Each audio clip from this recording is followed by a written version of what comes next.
Well, on to our other big focus this evening, and we're now going to go across to Thiruvananthapuram to meet Amrita, a young woman, someone who stood up to those who were harassing her, took them on physically, did not, of course, get cowed down.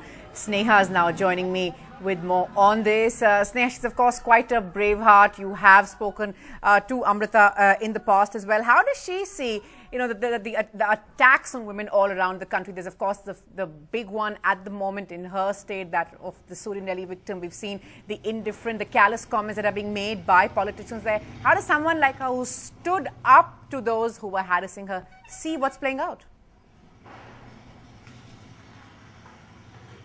In fact, Natasha, it's very interesting for a state like Trivandrum when these things are coming up. It's very rarely that a woman would stand up and defend herself, not only verbally but also physically. Just to ask that question, you know, we're having a lot of news about Surinelli here right now, the rape victim who was waiting for justice. What are your takes on it? Actually, I am just a student. I'm not a politician. I'm no one to go on for a further discussion on this. But still, what I have got knowledge from the newspaper is just that a girl who is a victim and who is struggling for the past 17 years for justice. And it is really a shame for the country that a girl being for 17 years was justice. So it should be done very soon. Well, a voice which is echoing across the nation, 17 years, and we're still waiting. Something very unwarranted happened with you on the 1 billion rising campaign day, and that was the day when you were returning after the entire campaign, the program which was held at the beach, and you had few people jeer at you, comment at you, and make advances at you. Tell us shortly what was it about?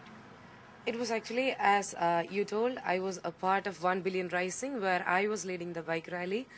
Some performances were there on 1 billion rising, and I was really on a hangover of how the women of my state, actually people or the women of Kerala are just always shy and they are not that open-minded. So what really happened was that I was really on a hangover. Actually, my society has been standing up for women violence. So and the program has been winded up by 10:30, and my family, along with my friend family, was accompanied by me.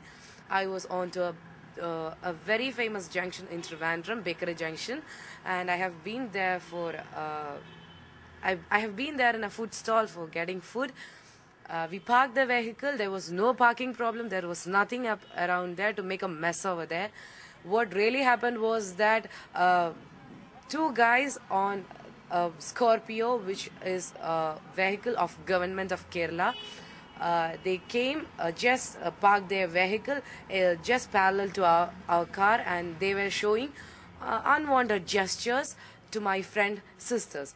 Really, at first I thought that actually they were having some connection, and after that, yes, I came to know that those people are showing some vulgar gestures. Then I asked them what the problem is that, and there the argument started. It became a wild argument. They went back, and I told them, if you have the courage to come back, come back. Because they use very vulgar languages. They came back, and there the fight started. And you had to use self-defense? You used self-defense? Yes, it was, I'm not telling with all the proud. It's just that my pathetic situation, not my pathetic situation. It is a pathetic situation of my society, that hundreds were surrounding me, but only I was the one who were forced to defend. Right. Very unfortunate thing. Why don't you just quickly show us? Very few women in Kerala would use self-defense openly. Why don't you just quickly show us some view? Quick.